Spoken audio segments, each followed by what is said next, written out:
Buenas noches a todos los participantes. Les damos la bienvenida a una nueva videoconferencia de la quinta versión del curso Violencia de Género. Nos encontramos nuevamente con el doctor Ricardo Sotillo Antesana. Doctor, le damos la bienvenida a una nueva sesión iniciando ya el módulo 4. Ahora, por favor, le doy paso para que usted pueda iniciar con su exposición.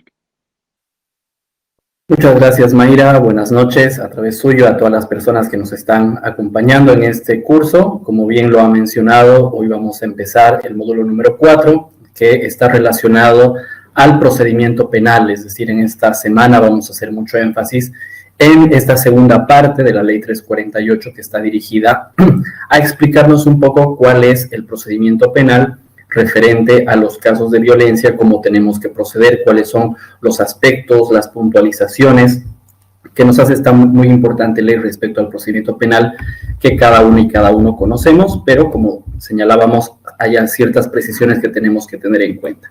Asimismo, no solamente vamos a hablar del procedimiento penal, sino también vamos a tratar el día jueves de explicar un poco cómo, a partir un poco de la experiencia que hemos tenido en algunos casos de denuncia, cómo también el ámbito constitucional se puede integrar en esta defensa de los derechos de las mujeres víctimas de violencia a través de la acción de libertad, ¿no? Entonces, hoy vamos a ver esta primera parte del procedimiento. Estamos justamente en esta segunda importante situación de la Ley 348 y el jueves terminaremos justamente ya con todo la segunda parte de esta ley.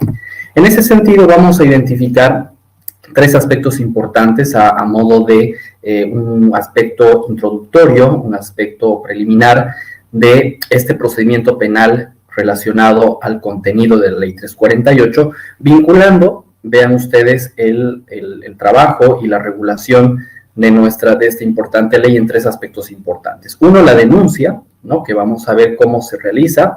Luego, la investigación, ahí vamos a ver una participación muy importante de una institución que es creada a partir de esta ley, que es la Fuerza Especial de Lucha contra la Violencia, y luego ya veremos justamente ya el desarrollo del proceso penal con esas puntualizaciones. Entonces, obviamente es muy importante que de forma general conozcamos los aspectos centrales del procedimiento penal para identificar algunos aspectos importantes con las precisiones de la Ley 348. Entonces, como ustedes están viendo, existe un continuo, ¿no? Es decir, es un procedimiento bastante interesante que inicia con la denuncia y debería, y lo menciono de esa forma, debería acabar con una sentencia condenatoria o absolutoria, porque obviamente también no olvidemos que el principio de presunción de inocencia, la garantía del artículo 116 de la Constitución está plenamente vigente, ¿no? Entonces, lo importante es que también se cierre este ciclo a partir, como les comentaba, de una sentencia ya sea condenatoria o absolutoria en el caso, ¿no? Tomando en cuenta que en esta parte, como estamos mencionando aspectos del derecho penal, la finalidad que va a tener justamente esta denuncia, finalizando con la persecución penal, va a ser una sanción de tipo penal. Y como vamos a ver también en la segunda parte de este módulo, con la creación de nuevos tipos penales y la modificación de algunos tipos penales ya existentes, vamos a ver que la privación de libertad es la pena justamente que va a tener mucha relevancia, sin perjuicio también de que existan otro tipo de sanciones conforme también el procedimiento penal boliviano. Entonces, vamos a ir identificando parte por parte algunos aspectos centrales de este procedimiento penal contenido en la Ley 348. Vamos a empezar con la situación de la denuncia. Entonces, como ya habíamos señalado, la Ley 348 establece y regula diferentes tipos de violencia. Entonces, cuando ya sea la víctima, también sus familiares u otra persona tiene conocimiento de una situación de violencia que se enmarque en algún tipo de los diferentes tipos de violencia, puede generar justamente la denuncia. Por eso estamos señalando que si bien lo más común es que la víctima realice la denuncia, no es menos cierto y no menos importante que cualquier persona puede realizar la denuncia. Y esto es un aspecto importante porque en varios casos que conocemos respecto a la Ley 348, los vecinos, las vecinas, los familiares, ese núcleo cercano de amistades que a veces conocemos situaciones de violencia, también tenemos la posibilidad de generar esta denuncia, porque no olvidemos el carácter de la integralidad de la Ley 348. Entonces, evidentemente, para poder trabajar y disminuir las cifras de violencia, debe existir necesariamente un involucramiento no solamente de la víctima, sino también del grupo social, del entorno familiar, laboral, de amistades, ¿no? Entonces, vean que existe una suerte de corresponsabilidad, ¿no? También un aspecto que habíamos visto en los principios de la Ley 348. Entonces, sea que la víctima o cualquier persona que conozca una situación de violencia puede realizar la denuncia, esta denuncia se va a realizar ante la policía y ahí vamos a ver justamente la creación de esta Fuerza Especial de Lucha contra la Violencia, como esta unidad especializada de la policía boliviana encargada de la investigación de estos tipos de denuncias y violencias, o también ante el Ministerio Público, ¿no? Entonces vean que esos son dos elementos importantes.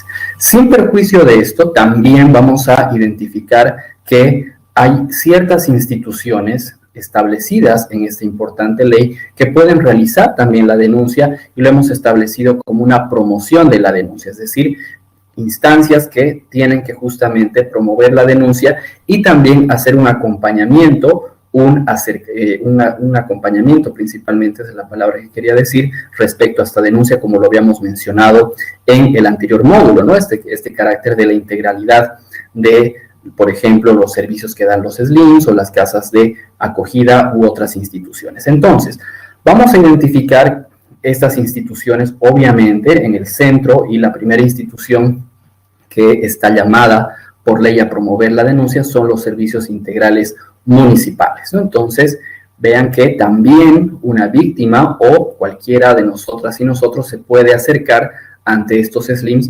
para identificar y para promover una denuncia en alguna situación de violencia. Asimismo, como las situaciones de violencia contra la mujer en algunos casos están íntimamente vinculadas a su entorno familiar, donde están, por supuesto, niñas, niños y adolescentes. También las defensorías de la niñez y adolescencia tienen una participación en esta promoción de la denuncia. Asimismo, ustedes bien saben que el Ministerio de Justicia tiene una política pública bastante interesante ya desde hace un par de décadas, que son las casas de justicia, que ahora se llaman los servicios integrales de justicia plurinacional, que son una suerte de espacios de orientación jurídica gratuita que dependen del Ministerio de Justicia. Entonces, también ante estos espacios, cualquier persona o la víctima se puede acercar para realizar esta denuncia y a partir justamente de esta institución también promover la denuncia ante la policía o el Ministerio Público.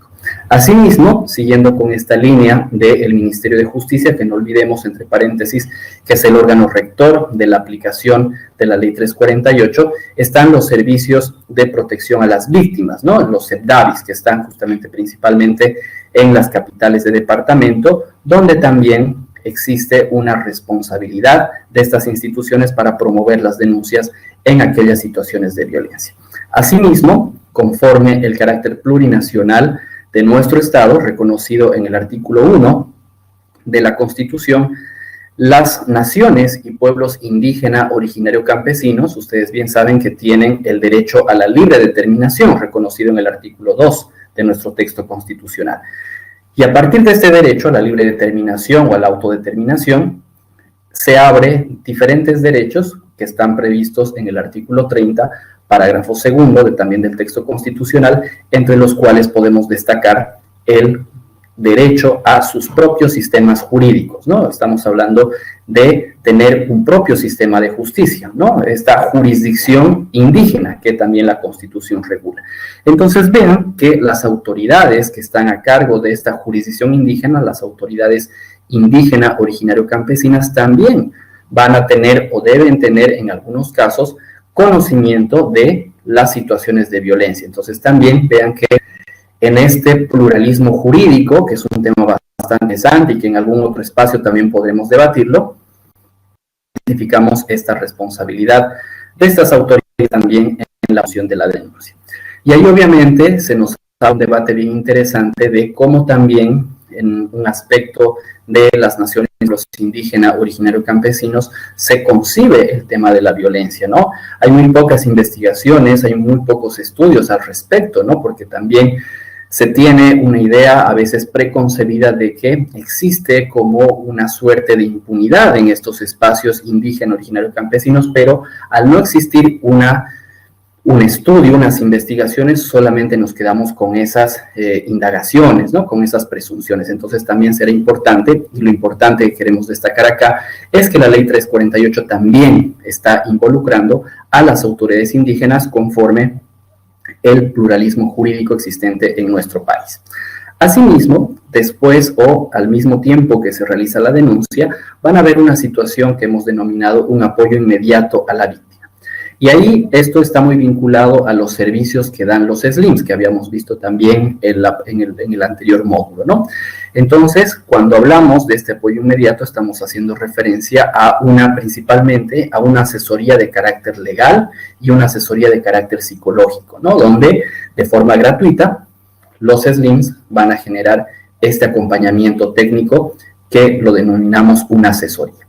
Asimismo, este apoyo integral que veíamos que puede, por ejemplo, situarse en una valoración médica, una valoración con los trabajadores o trabajadoras sociales, el tema, por ejemplo, de la educación para que tengan una independencia económica. Entonces, vean que aquí también volvemos con el tema del apoyo integral y todo esto, todo este apoyo inmediato, y eso es muy importante que lo vayamos documentando, se tiene que generar o se tiene que documentar, mejor dicho, en diferentes informes, ¿no?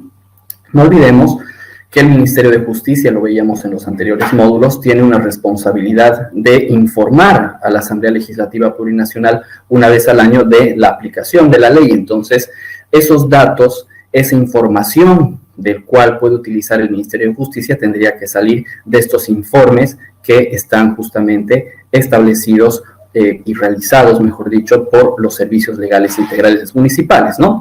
Lo cual obviamente nos vuelve a generar esa reflexión de la coordinación entre los diferentes niveles del Estado, ¿no? En este caso, entre los gobiernos autónomos municipales y el Ministerio de Justicia.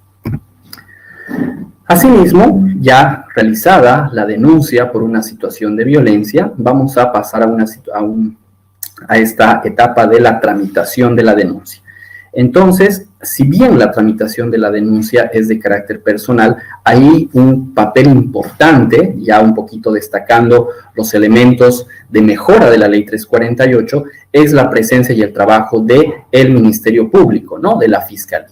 Y a partir de la ley 348, la Fiscalía ha creado una unidad especializada para este tipo de delitos, ¿no? Al igual que hay una unidad de delitos contra la propiedad, una unidad de delitos financieros u otros ejemplos que podemos dar en esta noche, también existe un personal interdisciplinario y especializado dentro del Ministerio Público.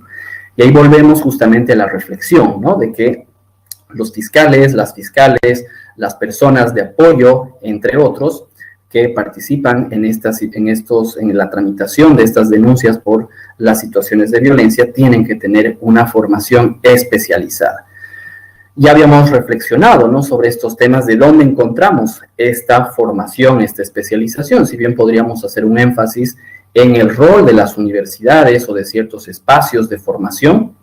Yo creo que también es muy importante que el mismo Ministerio Público, al igual que, por ejemplo, solamente por dar un ejemplo, tramita a sus servidoras y sus servidores públicos la formación en un idioma originario, también debería realizar para los fiscales y las fiscales también una suerte de especialización, pero que no solamente se restrinja o se limite a un curso de un fin de semana o un par de fines de semana, sino realmente sea una formación, y esto es por supuesto siempre una crítica muy, muy constructiva, una formación permanente y académica, ¿no? Que puede transformarse, por ejemplo, en algún posgrado, en un diplomado, en una especialidad o quizás también en una maestría, para generar justamente eso, un involucramiento de las fiscales, de los fiscales sobre la temática. A veces, si no hay esa sensibilización, como también se menciona en otros espacios, sobre la temática, quizás los fiscales y las fiscales no tienen justamente quizás ese alto compromiso que deberían tener estas situaciones de violencia. Es lo mismo que sucedería con situaciones de violencia contra niñas, niños y adolescentes, es decir, para tener justamente servidoras y servidores públicos comprometidos, necesariamente tenemos que estar sensibilizados, porque ya habíamos mencionado que a veces estas situaciones de violencia incluso son normalizadas en la sociedad. Entonces, quizás para alguien que realmente ha sufrido un tipo de violencia, cuando realiza la denuncia, un fiscal o la fiscal menciona que eso no es tan grave, ¿no? Entonces, vean que ahí generamos ciertos ámbitos de impunidad y ciertos ámbitos también de vulneración de los derechos de las personas que van a denunciar. Asimismo, vamos a mencionar que obviamente, al ser este procedimiento penal un procedimiento sancionatorio, un procedimiento que con mucha probabilidad va a finalizar con una sanción de tipo penal, es importante la previsión y el cumplimiento de las garantías constitucionales, ¿no? Un elemento importante sobre las garantías, a modo de un poco tratar sobre la naturaleza jurídica de las garantías, y abro un paréntesis acá, es muy importante establecer que las garantías son aquellos instrumentos o mecanismos de carácter normativo que le permiten a la ciudadana o al ciudadano ejercer sus derechos. Entonces vean que esa relación entre los derechos fundamentales, los derechos humanos, como esas atribuciones que todas y todos tenemos, es muy importante que estén aparejadas con una presencia de garantías constitucionales. Por eso, si ustedes revisan la primera parte de la Constitución, después de esta parte del artículo 1 al artículo 12 de las bases fundamentales del Estado, a partir del artículo 13, pero principalmente desde el artículo 15 al artículo 107, tenemos un catálogo de derechos, ¿no? Un catálogo muy importante, uno de los catálogos más amplios de derechos fundamentales del mundo, si la comparamos nuestra Constitución con otras constituciones, pero vean que a continuación, en el artículo 109 al artículo 124, tenemos otro catálogo, que es un catálogo de garantías. Entonces, vean esa importancia, esa coordinación que el sistema constitucional y la normativa constitucional prevé entre derechos y garantías. ¿Qué queremos decir con esto? Que la presencia y la vigencia de las garantías es un elemento muy importante, tanto para la parte que está denunciando como también por la parte del presunto agresor. Entonces, ahí hemos identificado algunas garantías muy importantes en relación, por ejemplo, al acceso a la justicia, a contar con autoridades jurisdiccionales sin prejuicios, ¿no? Y ahí volvemos al tema de la sensibilización de las autoridades, en este caso de las autoridades judiciales, que todo el continuo, es decir, todos los servidores y servidoras públicas que están trabajando la temática, policías, fiscales, personas del IDIF, secretarios de los juzgados, las mismas juezas, los mismos jueces tienen que tener una calidad y una calidez en la tramitación de estas causas, y es muy importante el acceso a la información también. Vean que todos estos elementos de las garantías se desprenden del derecho al debido proceso, ¿no? Ustedes bien saben que el derecho al debido proceso en nuestra jurisdicción tiene una triple dimensión, lo ha mencionado el Tribunal Constitucional, como no solamente un derecho, sino como una garantía y también como un principio, ¿no? Entonces, vean que en esa triple dimensión, dentro de este derecho, que denominamos derecho al debido proceso, encontramos diferentes tipos de garantías. Entonces, también podríamos pensar, identificar que si existe alguna vulneración de este tipo de garantías, vean que también se nos abre diferentes acciones o también diferentes recursos que los mencionaremos también más adelante. Ahora bien, en el procedimiento penal de otros tipos penales existe la figura de la conciliación, ¿no? Es decir, en una etapa preparatoria se puede generar esta conciliación. Ahora bien, aquí existe una suerte como que de ambigüedad en el contenido de nuestra ley 348, porque si bien de una forma general, es decir, como un principio, como una regla, se establece que la conciliación en los delitos generados, los tipos penales generados a partir de las situaciones de violencia están prohibidas, pero a continuación también la misma ley establece que de carácter excepcional se puede generar una conciliación por una única vez. Si bien obviamente estamos muy conscientes de que en el derecho toda regla tiene su excepción, a veces en la práctica y en los casos que se dan en el ámbito procesal del día a día, la excepción a veces se convierte en la regla. Es decir, en algunas situaciones, por ejemplo, donde hemos estado formando parte como parte denunciante, generalmente son las mismas y los mismos fiscales quienes promueven esta conciliación, ¿no? Por diferentes circunstancias que podamos debatirlas también más adelante.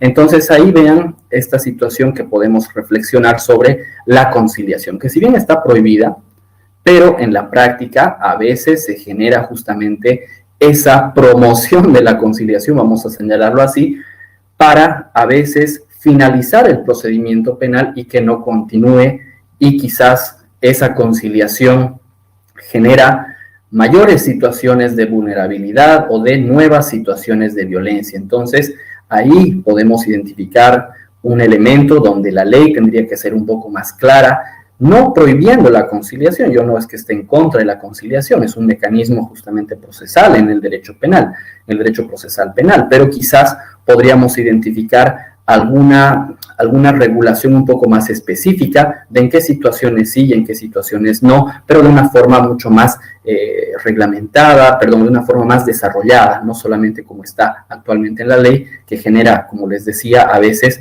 una suerte de impunidad en las denuncias penales. Continuando, vamos a señalar un elemento muy importante de qué es lo que sucede cuando existe una colisión normativa.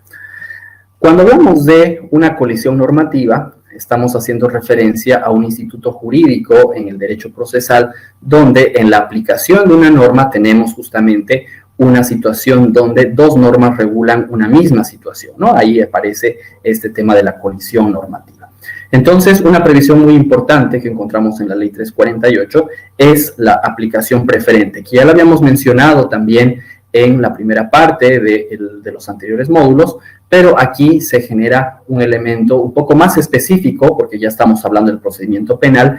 Entonces, vean que esta aplicación preferente de la Ley 348 se erige como una suerte de mandato, un mandato tanto para el Ministerio Público como para el órgano judicial, que a veces en los formalismos, en este excesivo ritualismo jurídico que tienen todavía algunas autoridades, promueven ciertos elementos, por ejemplo, del Código de Procedimiento Penal o de la Ley del Ministerio Público u otras normas conexas, sin prever de una forma inicial la aplicación de la Ley 348. Entonces es muy importante no olvidar, pero también hacer recuerdo a estas autoridades en algún memorial, en alguna audiencia en la que ustedes sean parte, de que existe una aplicación preferente de la Ley 348 que está prevista, por supuesto, en la misma ley. Asimismo, vamos a establecer como un elemento continuo, como elemento transversal, esa es la palabra que estaba buscando, el asesoramiento gratuito. Es decir, el trabajo, como habíamos mencionado al inicio de esta explicación, de los servicios integrales, de los servicios de justicia plurinacional y también los servicios de protección a las víctimas, no solamente se da en la situación de la denuncia, sino también se da en la tramitación de la denuncia y en la investigación de estas situaciones de violencia. Entonces vean que en esta parte del procedimiento penal estamos involucrando también a estas dos instituciones pertenecientes al Ministerio de Justicia, que también el tema de la gratuidad es muy importante, ¿no? A partir justamente de generar un asesoramiento de carácter técnico, ¿no? Ustedes bien saben que cuando hablamos de el derecho a la defensa, el derecho a acceso a la justicia, estamos haciendo referencia a eso, ¿no? La posibilidad de contar con una profesional, con un profesional abogado que nos pueda asesorar o, en su caso, conocer la causa y tramitarla. Entonces, vean que aquí involucramos a estas dos instituciones. Y asimismo, vuelve a repetir la Ley 348 en estos articulados, la participación de los servicios legales integrales a partir justamente de su involucramiento durante todo el procedimiento penal, ¿no? Entonces vean que también ahí se nos viene otra idea muy importante, el tema del registro, de la documentación de la estadística de las situaciones que se están dando. Entonces, al igual que estoy pensando en voz alta, el Ministerio de Justicia debe informar a la Asamblea Legislativa Plurinacional sobre la aplicación de la ley. ¿Por qué no pensar, por ejemplo, que los consejos municipales también soliciten información a los SLIMs anualmente, 2 veces al año, sobre cuál es el número de causas, cuál es justamente las situaciones que están en juicio, las denuncias que están en juicio, cuáles han sido las causas que han sido desestimadas, cuáles han acabado con sentencia? Entonces vean que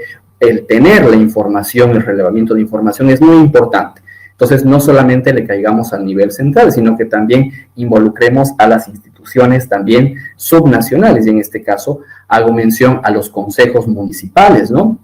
En Bolivia tenemos una alta presencia, por ejemplo, femenina en los consejos municipales. Estoy pensando de manera rápida, por ejemplo, en los 4 grandes municipios, en el Alto, La Paz, Cochabamba y Santa Cruz, donde existe justamente una presencia femenina muy importante.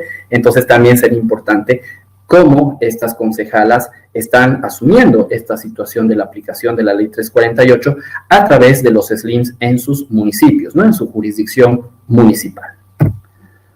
Luego de que se ha realizado la denuncia, vamos a pasar a la fase de la investigación. Y en esta fase investigativa, como mencionábamos hace unos minutos, se va a crear esta unidad especializada que es la Fuerza Especial de Lucha contra la Violencia. La creación de todo esto, también de esta unidad especializada, es un poco coherente con lo que menciona la Convención de Belém do Pará, donde establece de forma general que no solamente los estados tienen que legislar, sino también tienen que crear una institucionalidad que trabaje los temas de violencia. Entonces, es muy importante y es un elemento positivo de la Ley 348 la creación de esta Fuerza Especial de Lucha contra la Violencia, que se genera justamente como se erige como esta unidad especializada para atender estos casos. Entonces, ahí vamos a tener, y de la naturaleza jurídica y de las funciones de esta Fuerza Especial de Lucha contra la Violencia, identificamos 2 principales acciones o responsabilidades que tiene esta fuerza. Primero, el auxilio inmediato y la investigación. Entonces, vean qué situaciones de acciones directas, por ejemplo, que puede realizar la policía en situaciones de violencia está referida a este tema de auxilio, y obviamente ya en la investigación, coordinando con el Ministerio Público, vean qué importante es el papel de esta FELCB, porque obviamente al ser la institución que está encargada de la investigación, es quien nos va a aportar todos aquellos datos, indicios y pruebas para determinar la culpabilidad o la inocencia de la persona que ha sido denunciada por una agresión. Entonces, a partir de esta creación de la FELCB, también se va a crear una plataforma de recepción de denuncias. Y esta plataforma va a tener esta situación de atención inmediata en principalmente las unidades policiales. Entonces, ahí también es muy importante que si bien los SLIMs trabajan o deberían trabajar de una forma constante, también esta FELCB debería tener también un servicio continuo. Quizás no las 24 horas, pero por ejemplo, tener una atención un poco más extendida de las 8 horas que refiere el trabajo de los servidores y servidoras públicas, o por ejemplo, tener servicios, o estoy pensando también en otra posibilidad como líneas gratuitas, para que también los fines de semana y feriados se puedan tramitar las denuncias o situaciones de violencia, porque obviamente la violencia contra la mujer no conoce de fines de semana o de feriados, ¿no? Entonces vean que eso es muy importante, esta atención que se puede dar desde la FELCB y la recepción de la denuncia. Entonces ahí vean, eso es muy importante, que habíamos visto en los anteriores módulos, esta prohibición de revictimización. Entonces, como vamos viendo, en la ley van incorporándose más instituciones. Entonces, lo importante es eso también, ¿no? Evitar que esta persona, esta mujer que ha sido víctima de violencia, tenga que estar relatando esa situación de violencia, primero en el SLIM, luego ante el fiscal, luego ante la FELCB, porque obviamente eso genera otras vulneraciones de su dignidad y de sus derechos. Entonces, ahí vean la importancia de la coordinación, ¿no?, de todas estas instituciones que trabajan sobre la temática. Asimismo, establece la Ley 348 que en las situaciones de flagrancia también como ya en el procedimiento penal general, la FELCB y la Policía Nacional, en todo caso, tiene el deber de socorrer a la víctima y también justamente se puede generar una aprehensión sin necesidad de un mandamiento, ¿no? Conforme lo que menciona también el artículo 23 de la Constitución. Y tiene que haber un seguimiento, establece la Ley 348, que en las situaciones de flagrancia se tiene 72 horas para hacer un seguimiento de oficio por parte de la FELCB ante estos casos de violencia. Continuando con estas situaciones, con esta previsión, quiero decir, de la FELCB, vamos a tener dos espacios o dos áreas muy importantes en las cuales también tiene que trabajar la FELCB ya desde un tema operativo, es decir, cómo realiza su trabajo. Y vean que aquí la creación de dos espacios bien interesantes que también nos pueden generar elementos para ver cómo están funcionando es la situación de las unidades móviles y de los servicios desconcentrados. Entonces, si bien, como al ser una unidad policial, la FELCB siempre está físicamente por ejemplo, en los espacios físicos de la Fuerza Especial de Lucha contra el Crimen, no es también menos cierto que la Ley 348 establece la creación de unidades móviles para que estas denuncias también puedan ser realizadas en lugares alejados, tanto del área urbana como del área rural. ¿Qué queremos decir con esto? Que a veces los espacios físicos de la FELCB no son accesibles respecto al territorio, ¿no?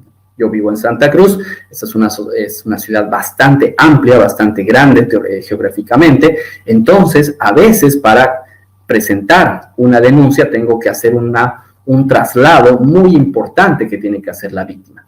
Y esa barrera geográfica que quizás no la identificamos como muy importante a primera vista, puede generar situaciones donde la víctima genere un desinterés, un desincentivo de la denuncia. Entonces, por eso también la Ley 348 establece la creación de estas unidades móviles y también de los servicios de servicios desconcentrados, donde no solamente aquí en los centros de los municipios, sino también en los distritos más alejados y también en el área rural, existan estas situaciones de presencia de la FELCB, ¿no? Es decir, la víctima tiene que tener un espacio cercano donde pueda hacer la denuncia y también donde pueda tener esta atención prioritaria, estos servicios y estas medidas de protección que habíamos visto también en el anterior módulo.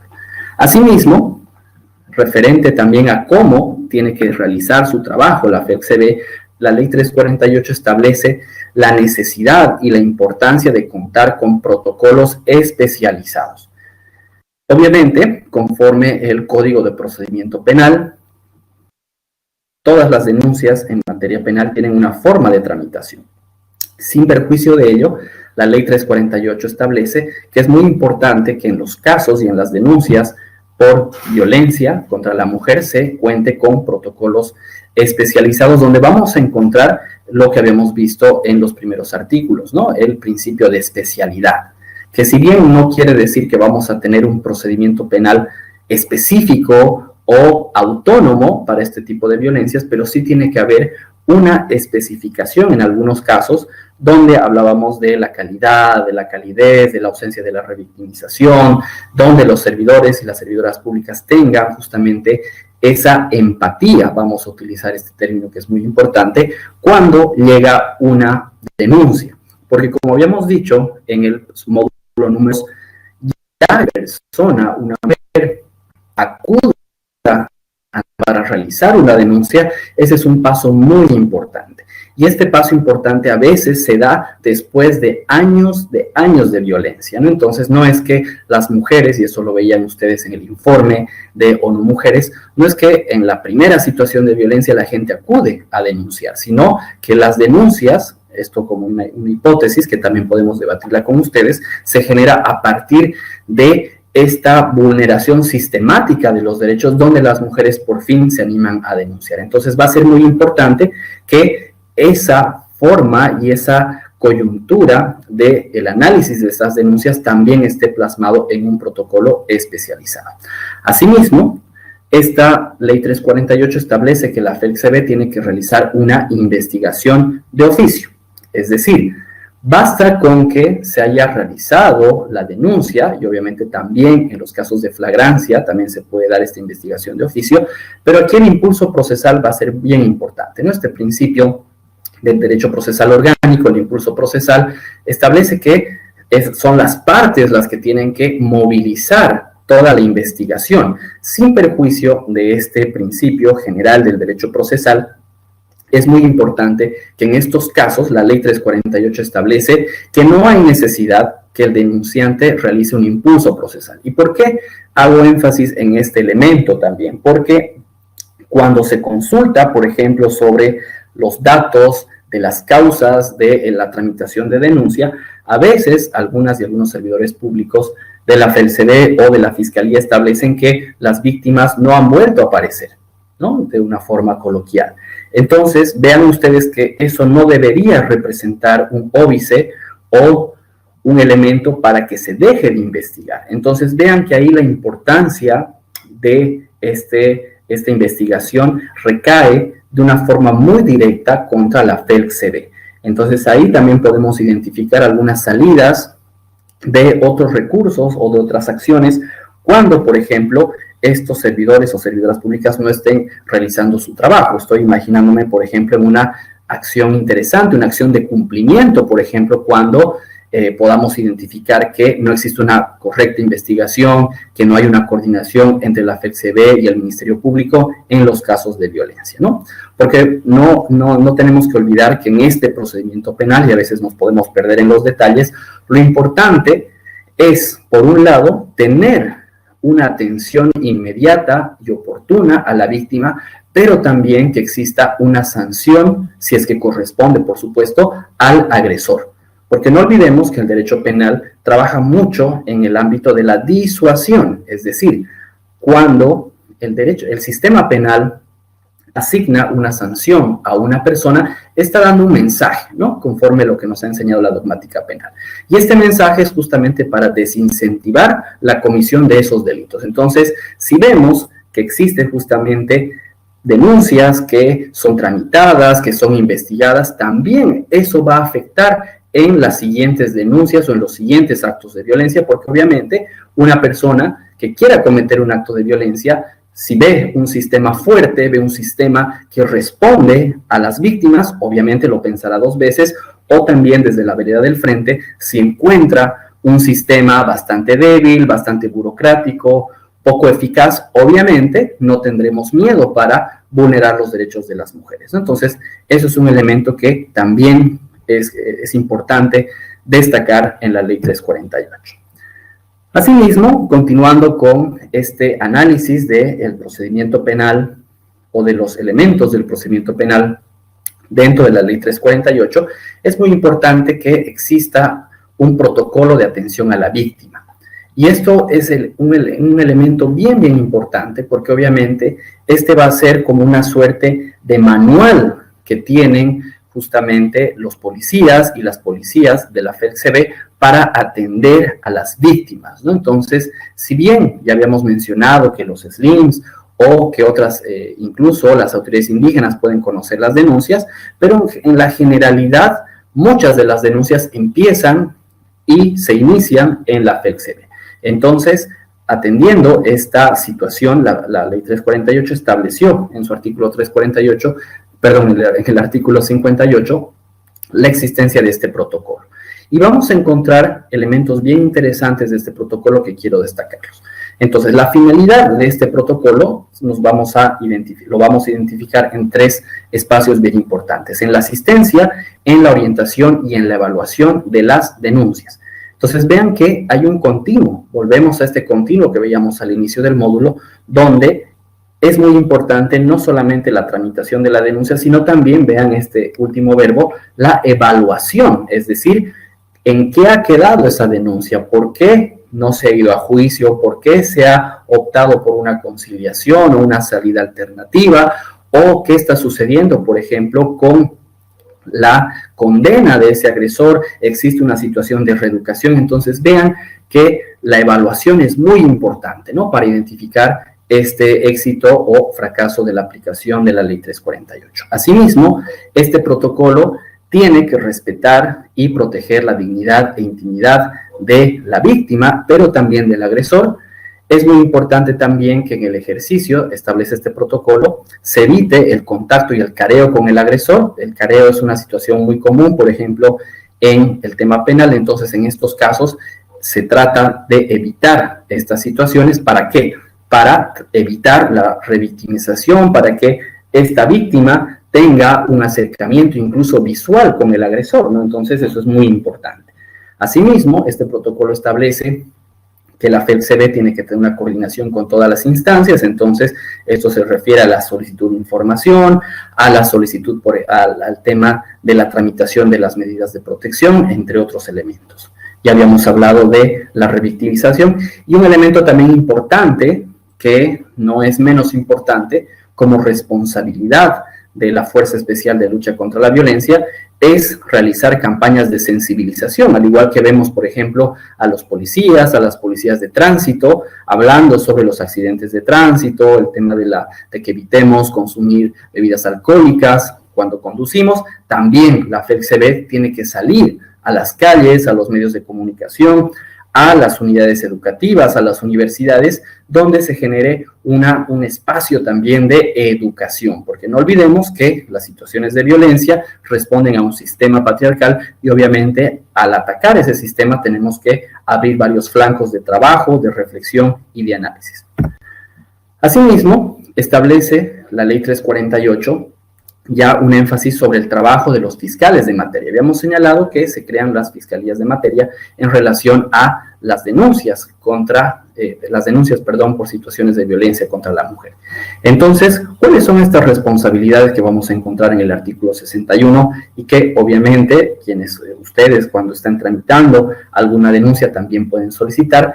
Es justamente la solicitud de las medidas de protección que veíamos ya en el anterior módulo, la recolección de pruebas, la solicitud de peritajes, dirigir la investigación en coordinación con todas las instancias, es decir, principalmente con la FELCB y los SLIMs. Entonces vean que ya hecha una denuncia, la responsabilidad de la investigación recae en estos fiscales. ¿Por qué? Porque van a ser quienes estén a cargo de dirigir esta investigación.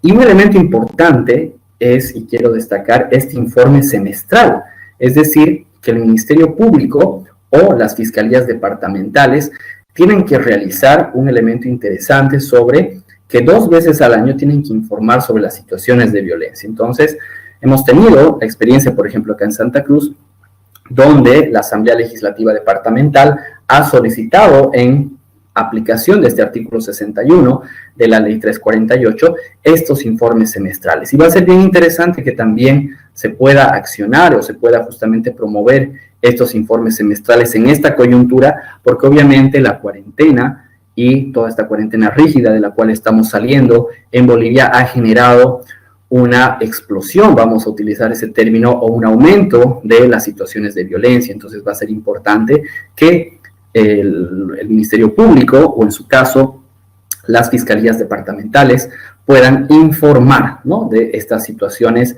del trabajo que se esté realizando respecto a las denuncias.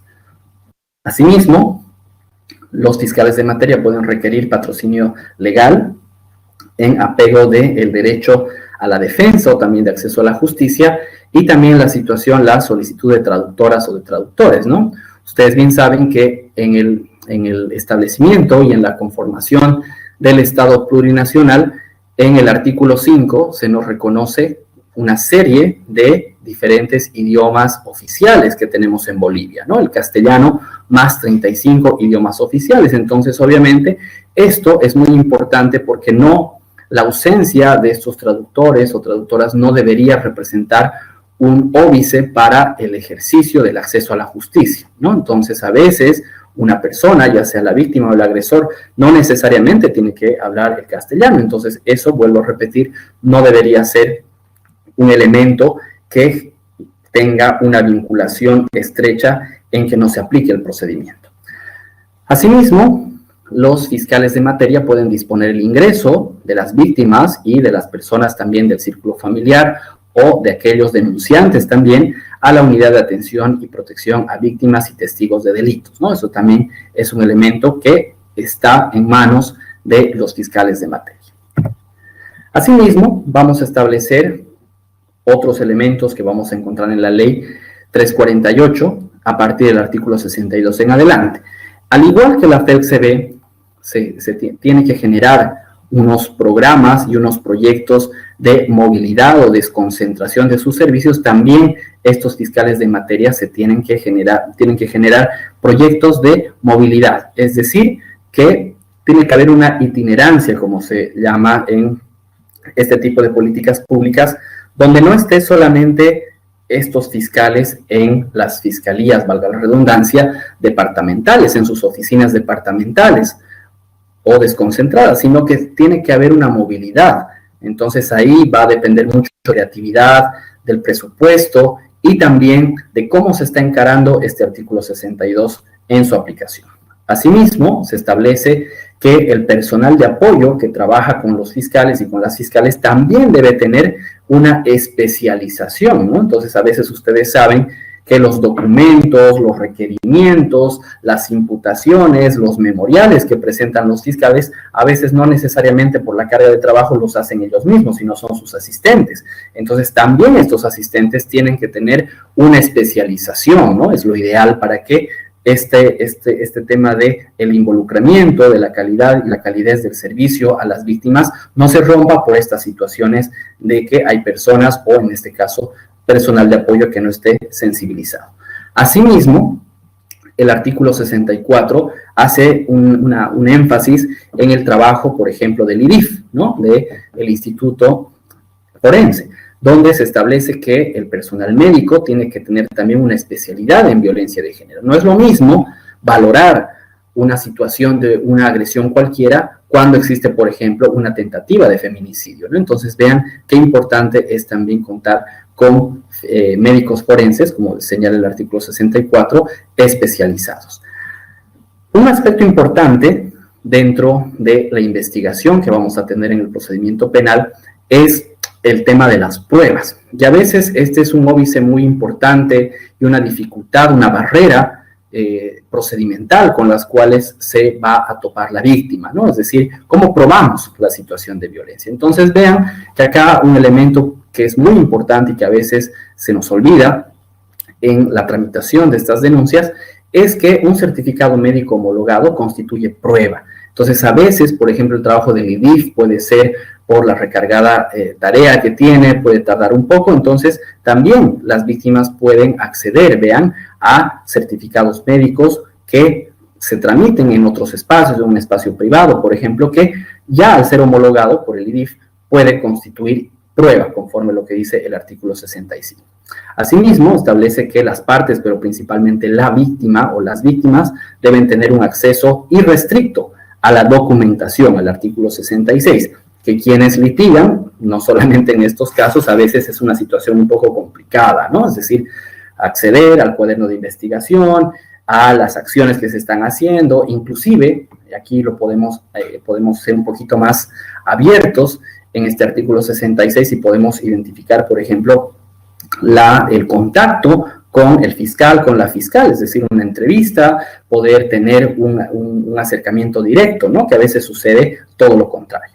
Asimismo, como habíamos visto, en relación al artículo 64, el artículo 67 nos vuelve a repetir que el Instituto de Investigaciones Forense tiene que tener también una dirección especializada. Entonces, al igual que la Policía Nacional cuenta o crea a través de la Ley 348 con la FELCB, también el IDIF tiene o debería tener una dirección especializada para los delitos de violencia.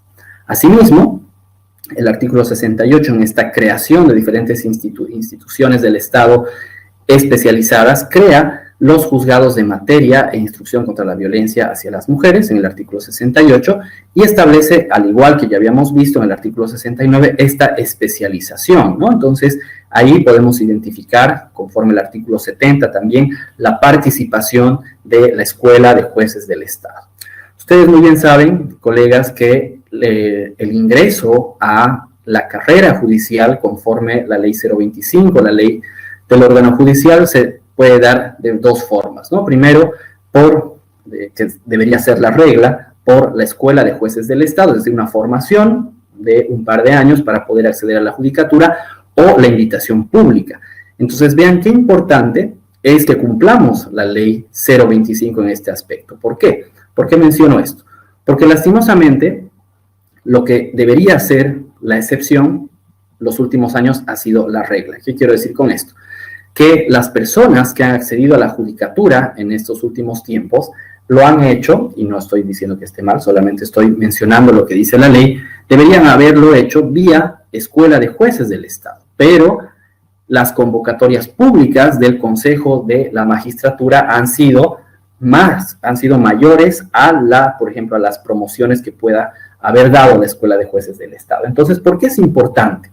Aparte de lo que ya conocemos de la formación de un abogado en la Escuela de Jueces del Estado, porque dentro de la currícula, y esto sí lo conocemos muy bien, y también lo mencionamos como un punto importante, la Escuela de Jueces del Estado tiene dentro de su currícula una formación en estos temas de género, de violencia contra las mujeres, de derechos humanos, es decir, existe una muy buena formación, ¿no? Entonces ahí eso es digno de destacar. Entonces, si tenemos un abogado, una abogada que en años más va a ser jueza o juez, es muy importante que en su formación para acceder a la judicatura tenga y esté sensibilizado y sensibilizada con la temática.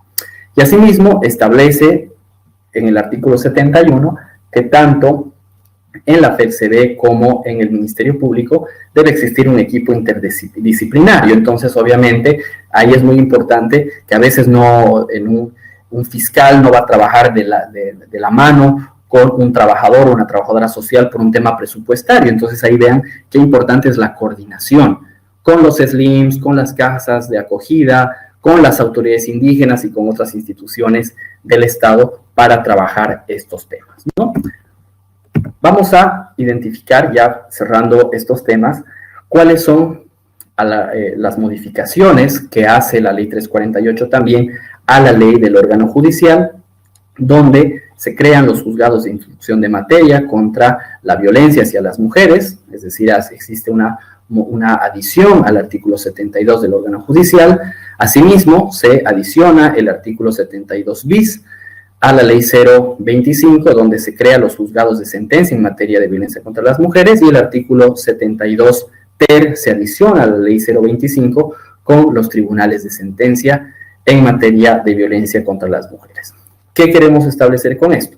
Que actualmente, a partir de esta previsión de la ley 348, podemos señalar que existe una judicatura especializada en los delitos de violencia contra las mujeres. Entonces, eso es un elemento que hay que destacar, es un elemento muy importante, y el siguiente paso va a ser identificar cómo esta judicatura recientemente creada está trabajando y está generando justamente una respuesta a estas situaciones de violencia.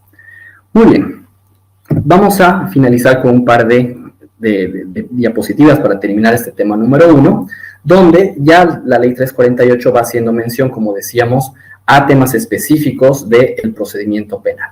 Entonces nos establece que durante justamente el tema de la tramitación de esta denuncia penal, la fiscal o el fiscal también puede solicitar una salida alternativa al proceso penal. Y ahí es muy importante lo que ustedes encuentran en el artículo 76 de la ley 348, porque se establecen las siguientes previsiones. Que el tipo penal sobre el cual se está tramitando e investigando no tenga una pena mayor a 3 años. Entonces, tiene que ser un delito leve para solicitar una salida alternativa. Segundo, dice, si las penas son mayores a 3 años, se debe cumplir con la mitad para solicitar una medida alternativa, y también puede haber una simultaneidad en la solicitud de las diferentes salidas alternativas al procedimiento penal. Esto es un elemento importante, ¿no? Porque si bien nos da una apertura a no llegar al juicio, al proceso penal como tal, es muy importante, vean que existe una restricción muy importante en este artículo 76. Muy bien. Finalmente, vamos a identificar algunos aspectos más importantes, algunos más que están desde el 77 en adelante, sobre el tema del procedimiento penal. La multa que se pueda establecer, por ejemplo, el agresor, no sustituye la reparación a la víctima. Entonces, vean que una sanción, un tipo de sanción puede ser la multa, ¿no? Y esto, vean que no es lo mismo a la reparación, a la indemnización que el agresor pueda generar hacia la víctima. Entonces, lo que nos está diciendo el artículo 77 es que son dos temas completamente diferentes. Asimismo, establece este artículo que esta multa no puede ser mayor al 50% del salario del agresor o del mínimo nacional. Entonces, ahí vean, se tendrá que hacer un estudio caso por caso de los ingresos del agresor o directamente, vean, el salario mínimo nacional nos puede establecer el carácter de la multa. Asimismo, el monto de las multas o este estudio y esta determinación sobre el cual va a trabajar mucho los jueces y las juezas van a ser asignadas a los SLIMs, ¿no? Es decir, una cosa es la reparación a la víctima, que va directamente a la víctima, y vean que el monto que se paga por la multa va a el presupuesto de los SLIMs. Entonces va a ser muy importante también que los SLIMs nos den esa información, ¿no? De cuánto dinero están recibiendo por por estas multas en todo caso. No por el hecho de querer saber cuánto el dinero, sino realmente para saber cuántas denuncias acaban en la imposición de multas, ¿no? Porque la multa es un tipo de sanción penal y representa el final de este procedimiento. Asimismo, establece que otro tipo de sanción por situaciones de violencia se puede dar un trabajo comunitario donde existe un máximo y un mínimo de 1 año y un máximo de 2 años, presente en el artículo 79. Asimismo, se establece justamente como otra salida, como otro tipo de pena, las medidas de seguridad en el artículo 80, y también la inhabilitación, que es un elemento interesante, por ejemplo, para acceder a diferentes cargos públicos, que puede tener una duración máxima de 12 años. Y asimismo, también se puede imponer como una sanción de tipo penal un plan de conducta por contravención a medidas de seguridad, ¿no? Como un establecimiento de también de generar una suerte de reeducación al agresor, como también una medida de seguridad, que eso también va a ser un aspecto muy importante. Entonces, vean que en esta diapositiva, en este tema, lo que se establece es que no solamente sanción va a una privación de libertad. Entonces, va a depender de cada caso, de la circunstancia, de cada tipo de denuncia, donde ahí bastante no solamente el involucramiento, sino de principalmente los fiscales y los jueces para imponer este tipo de sanciones. Es decir, lastimosamente nuestro concepto a veces de justicia en materia penal es tener personas privadas de libertad, cuando quizás tener una persona privada de libertad no va a resolver directamente el problema, sino solamente va a dar una suerte de respuesta simbólica a la sociedad, donde vean que también quizás si se afecta el patrimonio del agresor, si se afecta una situación de acceso al servicio público, o también se genera unas situaciones de trabajo comunitario o reeducación, quizás desde esa creatividad que puedan generar los jueces, podamos tener mejores resultados hacia futuro sobre la tramitación de estas denuncias. Muy bien. Hasta aquí, entonces, quiero hacer énfasis en el procedimiento penal. Y ya continuaremos un poco analizando qué tipos penales se han creado a partir de la Ley 348, cuáles han sido también la modificación de algunos tipos penales, y también mencionaremos algunos otros aspectos del procedimiento penal que han sido modificados y han sido también regulados de forma específica en la Ley 348. Entonces quedo atento, por favor, a cualquier consulta, a cualquier duda, a cualquier comentario sobre estos temas. Perfecto, doctor. Muchas gracias por la exposición. Por favor, invitamos a los participantes a que si tengan alguna consulta la pueden hacer llegar de manera escrita por el chat de la aplicación o también pueden habilitar sus micrófonos y hacerle llegar sus consultas al doctor de manera verbal, por favor. Doctor Peña, ¿tiene usted alguna consulta, perdón? Hola, ¿me escucha? Ahora sí lo escuchamos, doctor. Una consulta, no sé si me podía despejar un poquito la duda sobre el tema de las conciliaciones. Ya tenemos entendido que de acuerdo a la 348, la conciliación no puede ser dictada por parte de la autoridad, por el Ministerio Público, ni por la autoridad policial. Una consulta, en caso de una persona, ¿se puede dar en caso de reincidencia nuevamente la conciliación interna entre las partes? Excelente pregunta, doctor, ¿no? Aquí un elemento importante que habíamos dicho, ¿no? De una forma preliminar, como esos cuellos de botella que ustedes van identificando en la ley 348, es este tema de la conciliación. Y para esto, obviamente, quisiera invitarlos a que puedan irse al artículo 46, quienes estén con su ley 348, donde ahí está un poco la regulación de la conciliación.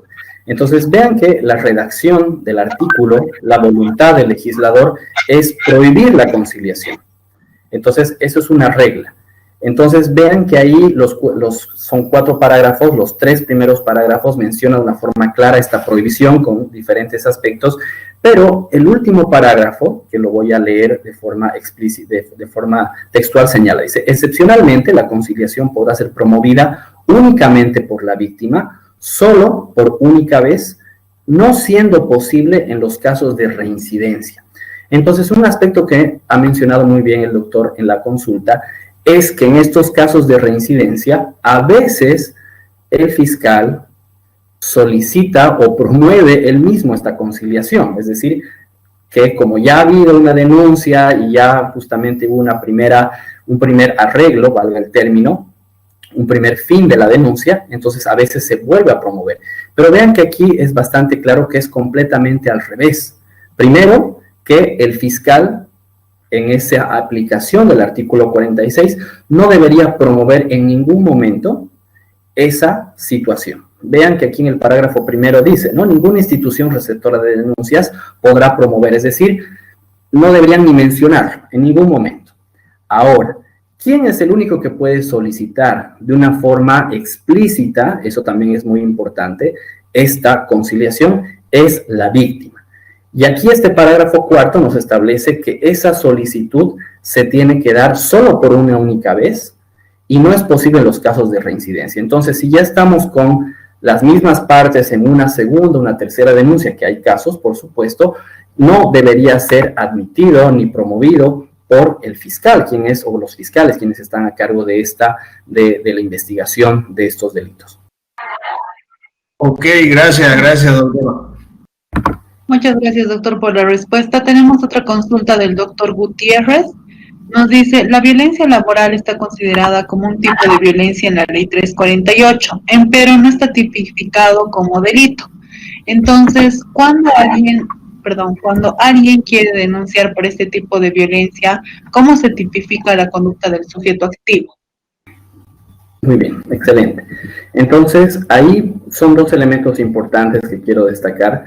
Primero es el tema de que si bien el tema de la violencia contra la mujer en el ámbito laboral es un tipo de violencia, no olvidemos que no todo tiene que acabar en el procedimiento penal, ¿no? Entonces, habíamos visto, por ejemplo, cuando hablábamos de la prevención y también de la protección de los derechos como una solicitud de medidas de protección, por ejemplo, en el artículo 21, en el ámbito laboral, entonces también se puede dar una situación donde el juez, en este caso de materia, pueda establecer medidas de protección.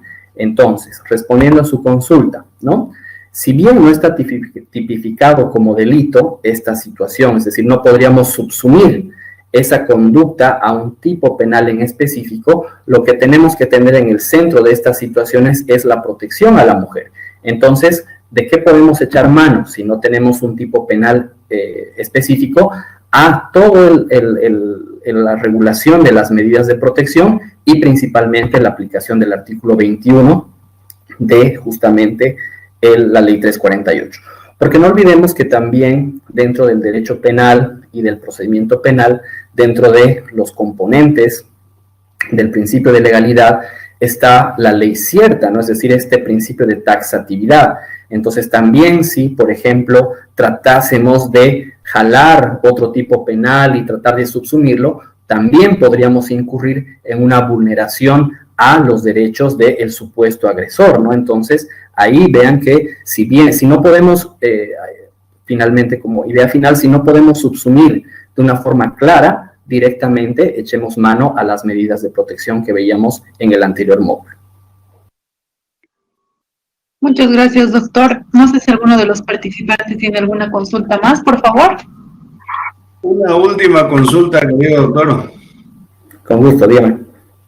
Cuando hablamos, a ver, volviendo nuevamente al tema de las conciliaciones, y cuando hablamos sobre el tema de reincidente, estamos hablando de aquellos sujetos, aquellas personas que tienen una sentencia. ¿Qué pasa con aquellas personas que se le ha iniciado un proceso, ya, pero no han llegado a tener sentencia, automáticamente se rechazó el caso? Entonces, ¿será que lo podemos tomar a esos individuos, a esas personas como reincidentes?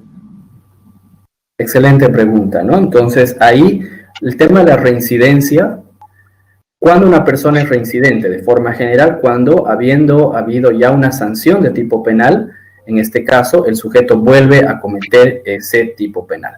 Entonces, para que podamos hablar propiamente de un tema de reincidencia, ya tiene que haber existido, como muy bien usted lo señala, una resolución donde se establezca la responsabilidad del agresor. Si no ha habido esta resolución por un desistimiento, por una antigua conciliación, porque el fiscal se hizo pisar en los plazos, diferentes situaciones, obviamente no podemos hablar de reincidencia. Entonces vean que ahí por eso el parágrafo cuarto nos establece un caso que no procede la conciliación, que es la reincidencia, pero también puede ser también esta otra situación que solamente puede solicitarla la víctima. Entonces vean que ese es un elemento que podemos identificarlo desde ese lado. Muchas gracias, doctor. El doctor Peña también dice gracias, doctor. Por favor, le pido que aguardemos un minuto. Me parece que el doctor Gutiérrez está escribiendo un mensaje, por favor. Sí, ahí Carlos nos comenta, ¿no? Este tema de la reincidencia también, que finalizan a veces las denuncias, ¿no? Con una retractación, con una conciliación, o como también sucede en muchos casos, la víctima deja el proceso, ¿no? Es decir, solamente hace la denuncia, no vuelve, y ahí son dos elementos que lo habíamos mencionado hoy día, ¿no? Primero, que este famoso impulso procesal no recae en estos casos directamente sobre la víctima, sino sobre el Ministerio Público y la FELCB. Es decir, ellos, como instituciones del Estado, tienen esa intención, esa finalidad, ese interés de que exista un final de esa denuncia. Entonces, si bien las partes pueden conciliar o dejar, no es menos cierto, es decir, no va a dejarse la responsabilidad de estas instituciones del Estado. Entonces, ahí lo que es muy importante es generar medidas de seguridad, ¿no? Es decir, esta solicitud de medidas de seguridad que puedan ser generadas directamente desde los SLIMs, desde estos servicios, de estas casas de justicia, los servicios integrales, para poder generar una protección, ¿no? Entonces ahí, obviamente, ese es un gran cuello de botella que tenemos actualmente con la ley, porque obviamente nos genera esto, ¿no? Este abandono de denuncia, esta conciliación, genera que las instituciones encargadas de proteger los derechos, en este caso la FELCB y principalmente el Ministerio Público, dejen las denuncias pasar. Entonces vean que ahí también a veces, como vamos a leerlo en el siguiente jueves, enfrentarse a un procedimiento penal con los plazos, con todo lo que quienes litigamos sabemos que conlleva el procedimiento penal, quizás podríamos identificar otras salidas, y ahí, por ejemplo, como yo soy constitucionalista, podemos trabajar, por ejemplo, con una acción de libertad, que con una acción de libertad en pocos días podemos tener una audiencia donde a partir del derecho a la vida, ¿no? Vamos a trabajar un poquito con el tema, con la característica de la interdependencia de los derechos fundamentales presente en el artículo 13, podamos quizás tener una salida interesante, no la única, desde la materia constitucional, que puede ser incluso mucho más factible que un procedimiento penal, ¿no? Entonces eso también lo vamos a ver el día jueves. Perfecto, doctor, muchas gracias por la respuesta. Me parece que ahora sí, si usted está de acuerdo, podemos dar por concluida la videoconferencia. Claro que sí, Mayra. No sé si hay alguna consulta más, creo que sí, pero igual esperamos, no hay problema. Sí, por favor, la doctora Santos está enviando un mensajito, así que por favor esperaremos. Mientras escribe la doctora, va a hacer su consulta. Doctor, entonces, un minado por parte del Ministerio Público, ¿no? Muchas veces cuando realizan las imputaciones en estos tipos de delitos, hacen su señalando, digamos, al control jurisdiccional a los jueces diciendo que el denunciado, el imputado es reincidente. Entonces, ahí el Ministerio Público debería demostrar de que sí tiene una resolución, una sentencia ejecutoria en su contra para poder tomarlo en cuenta, ¿no? Así es, ¿no? Y eso va a ser muy importante. Que un argumento para el tema del peligro para la sociedad y para la víctima. Así es, porque a veces vea usted que nos menciona este tema de que la reincidencia no es, tiene que tener, ¿por qué? Tiene que tener un fundamento, es decir, ¿por qué yo menciono que Juan Pérez es reincidente? Tengo que tener un documento, una resolución que fundamente y sea el argumento principal para mencionar que una persona es reincidente, que a veces el tema de la reincidencia se lo menciona alegremente, pero no tenemos justamente esa prueba o ese documento que acompañe esa situación de reincidencia. Muchas gracias, doctor. La licenciada Santos Quintana nos dice, no, antes de agradecerle por la labor de impartir sus conocimientos. Y el doctor Peña nos dice, mil gracias, doctor. La licenciada Santos está todavía escribiendo un mensaje. Por favor, aguardemos, doctor, le pediría un minutito. Claro que sí. La consulta de la licenciada Santos, doctores, ¿qué pasa con las menores que son agredidas en el seno familiar y las madres no quieren hacer la denuncia? Es una situación muy importante y algo que también sucede mucho, ¿no? Entonces ahí, como habíamos visto, el tema de la denuncia no solamente recae sobre la propia víctima, o en este caso, de las personas que tienen una suerte de una relación legal, una tutela legal respecto a la víctima, sino lo puede realizar cualquier persona. Entonces, vean que aquí identificamos dos momentos. Una es la denuncia como tal, y luego va a ser el inicio del procedimiento penal a partir de la denuncia. Entonces, esto, si los padres y las madres no quieren, por diferentes razones, hacer la denuncia, no tiene que ser un óbice, vean, para que ese acto de violencia quede impune.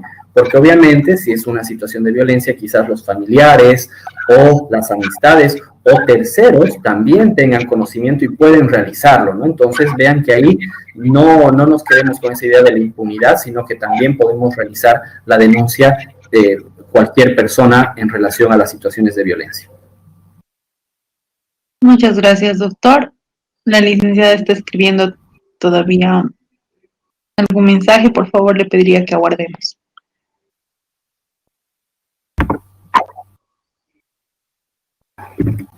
Muchas gracias, doctor, nos dice la licenciada Santos. No sé, por favor, si alguno de los participantes tiene alguna consulta más. Perfecto, doctor, me parece que si está de acuerdo podemos dar por finalizada la videoconferencia. Excelente, Mayra, un saludo a todas, a todos y nos vemos el día jueves entonces.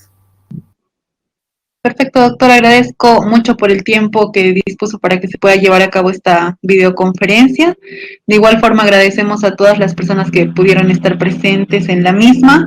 La videoconferencia ha sido grabada, va a ser subida posteriormente a plataforma en la herramienta Enlaces, por favor, para que ustedes puedan revisarla. Les recordamos que para este módulo tenemos 2 actividades programadas. una que se debe presentar hasta el próximo lunes, que es la tarea, y un examen también que va a estar programado dentro de la herramienta ejercicios. Y sin más que agregar, nos despedimos hasta el día jueves, por favor. Muchas gracias a todos por su tiempo.